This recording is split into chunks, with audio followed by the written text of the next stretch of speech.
It is April 14th, 1865. The night of the assassination of President Abraham Lincoln. We are finally at Ford's Theater. That night is a Friday night, but it's also Good Friday. So the start of a religious holiday weekend. Not a night, especially back then, when a lot of people are going to the theater. And so the owner of Ford's Theater, John Ford, is not anticipating making a whole lot of money. However, about 10 o'clock that morning, he gets the note from the White House that the president and his friends are coming to the show. And when Ford reads the note, he knows that he can sell this. It is only 5 days out from the end of the war. Everybody in Washington is still really celebrating. They obviously want to celebrate with the president, and this is one of the few times Lincoln's been available in public to celebrate with. And so Ford puts the word out all over the city.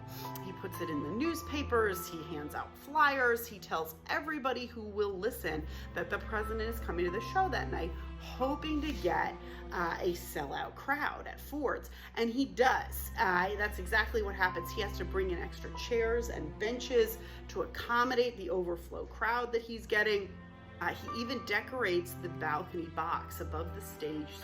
He puts a chair and a couch from his own front parlor in the balcony box. He decorates it with American flags and the Treasury flag in the middle. And then the portrait at the bottom is a portrait of George Washington. There actually is no presidential seal in 1865. That comes later. But the portrait of Washington lets you know this is the president's box. That's who goes here. Ford's Theater today has to make accommodations for modern technology and fire safety. So today it holds about 770 people. Back then, comfortably, it held about 1,200 people. But by showtime on that night, there are almost 1,800 people crammed into this teeny little theater. And everybody has paid to see the president. They have not paid to see the show, but the president isn't there. When the curtain goes up at 8 o'clock, the balcony box is empty. President Lincoln will arrive at Ford's Theater about 8:30 p.m. He comes from the White House by carriage with his wife, Mary Todd Lincoln, and their theater guest, Major Henry Rathbone, and his fiancée, Clara Harris. Now, by the time they arrive at Ford's Theater, the play has already begun. Lincoln's going to enter into the front doors of the theater and make his way to the second level, known back then as the dress circle, by using a circular staircase, which you can see at Ford's Theater today. As he reaches the second level, the dress circle, he starts to inch his way around the back of the theater. The play is in progress, so Lincoln is trying to sneak in unnoticed, but come on. He's 6'4", he's wearing the hat, and he is the guest that everyone's waiting for. As he's making his way around the back of the dress circle at Ford's Theater, the actor on stage is going to spot him and gesture to the orchestra. The orchestra will start to play Hail to the Chief. There's a big, huge standing ovation as Lincoln continues through the dress circle, through a yellow door, and into the president's box. Abraham Lincoln enters into this box. He gets right up to the edge of the box, takes off his hat, and he bows to the crowd. In that moment, everybody really thought they got what they paid for, a really good glimpse of President Abraham Lincoln. John Wilkes Booth is not inside the theater at this point. Booth had met with his conspirators one last time around 7 p.m. They had laid out the plan for this evening's events, and then John Wilkes Booth sort of casually makes his way over to Ford's Theater. Some accounts say that he was standing across the street watching them come in, while other accounts say that he was already sort of going to grab his horse to station his horse behind the theater. He arrives in the back alley, which is called Baptist Alley. He leaves his horse to a man named Ned Spangler. Spangler was a stagehand, but Spangler, having things to do, isn't going to want to stand around holding this horse. So Spangler will find a man named John Burroughs. They sometimes called him John Peanuts, a 14-year-old boy who worked at the theater. Anybody want to guess what Peanuts sells? And forces Peanuts to stand there holding the horse. John Wilkes Booth goes into the theater.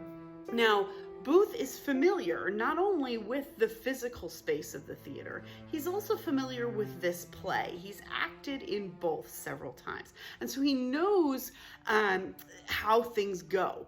He gets there about 9 o'clock. The play is running a little behind, and he's got some time. He has decided to time his assassination for the funniest line in the play.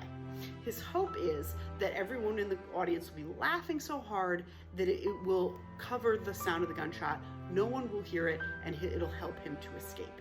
Booth eventually makes his way next door over to the Star Saloon, and he'll have himself one drink before exiting the Star Saloon and heading back to Ford's Theater. At this point, when John Wilkes Booth enters the theater, he follows the same path Lincoln had taken about 90 minutes earlier. He'll go into the front door, up the spiral stairs, and around the back of the dress circle.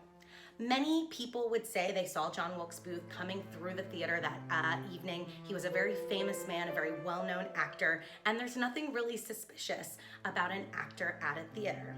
As Booth's making his way around the dress circle, approaching the yellow door that leads to the president's box, he'll see a man sitting up against the wall, not blocking the door, but next to it.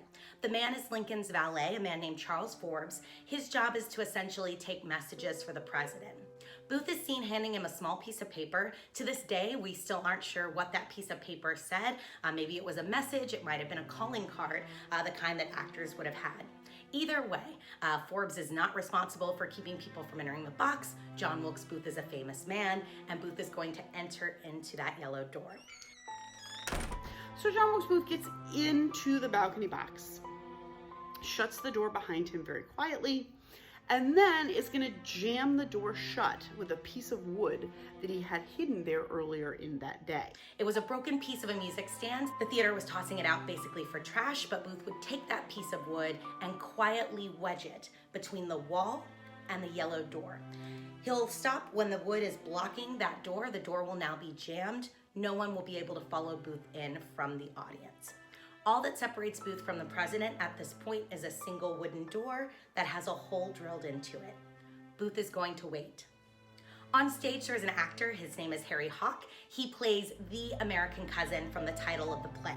Our American Cousin is a play sort of perfect for President Abraham Lincoln, about this kind of bumbling American who thinks he's inherited a fortune, goes to England, and all these gold-digging society ladies start throwing their daughters at Asa Trenchard, the character played by Harry Hawk. At this point in the play, though, it's been revealed that Trenchard is not an heir to any fortune, and he is now being upbraided for his lack of manners. And he's going to reply with what is considered the funniest line of the play.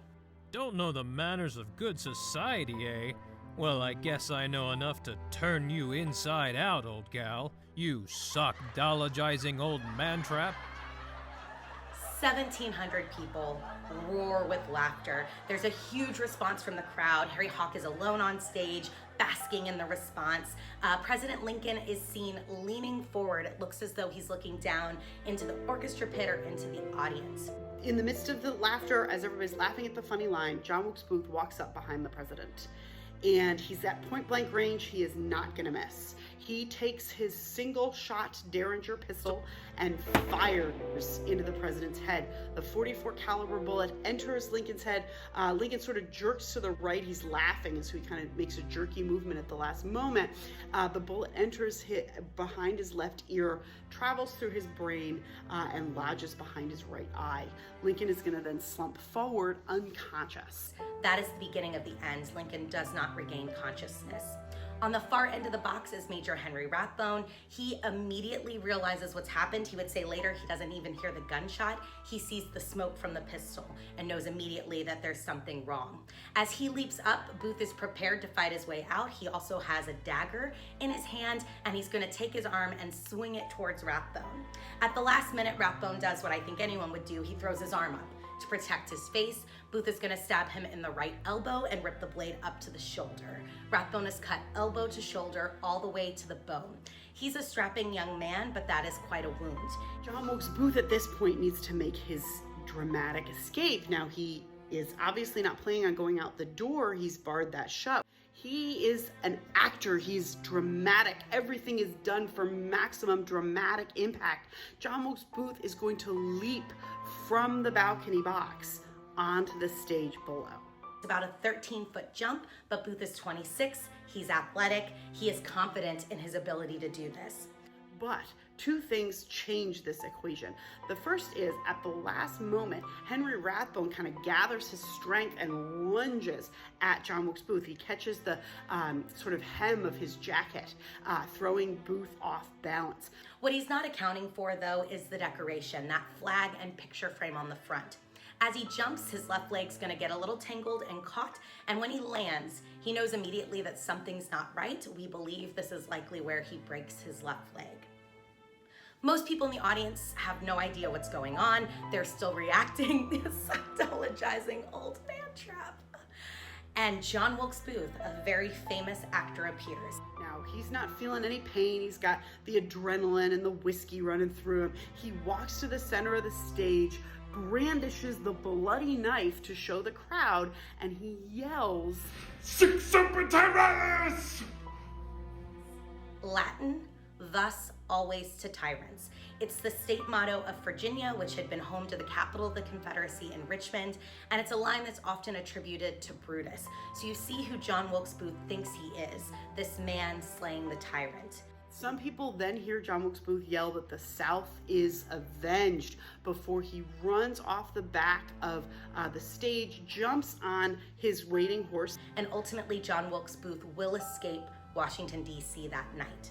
This happens so quickly, nobody even thinks to stop him. There's one man in the audience, a man named John Stewart, who will try to run on top of the stairs, sort of leap onto the stage, but he'll be too late. All the actors, everyone backstage is so shocked, and Booth is wielding this bloody knife that he's able to sort of get everybody with the element of surprise. In the theater, it is chaos. The women in the box are screaming, "The president's been shot, help him, help him," and everybody tries to get to the box. The problem is the door is still jammed. So Rathbone, who is bleeding out, is gonna stagger towards the door. He's trying to remove the piece of wood, but all the doctors and men are trying to push the door in. So Rathbone calls out, "Step aside, stop touching the door," and he's able to get that piece of wood away so that the doctors can get to Lincoln. The first doctor to reach him is Dr. Charles Leal. Leal is an army surgeon who had bought a ticket really for the play, really just with the hope of seeing Lincoln, and now he's examining the unconscious body of the president. Leal is, like everybody else, he has not heard the gunshot. And so because he's seen the bloody knife, Leal at first assumes this is a stabbing. And so he's gonna search the president's body for a stab wound. Obviously he doesn't find one. And eventually in frustration, Dr. Leal puts his hand behind Lincoln's head. And when it comes away, he's got blood on it. And he realizes this is a shooting. And from where the bullet is, there's nothing he can do. There's nothing anybody can do. Lincoln is still breathing, he's still alive, but he's not gonna be for very long. It is not a matter of if, it is a matter of when. The president is not going to survive, and he can't die on the dirty floor of a theater, and he can't die on a carriage ride going back to the White House. So they need to find somewhere appropriate for the president to spend his final hours.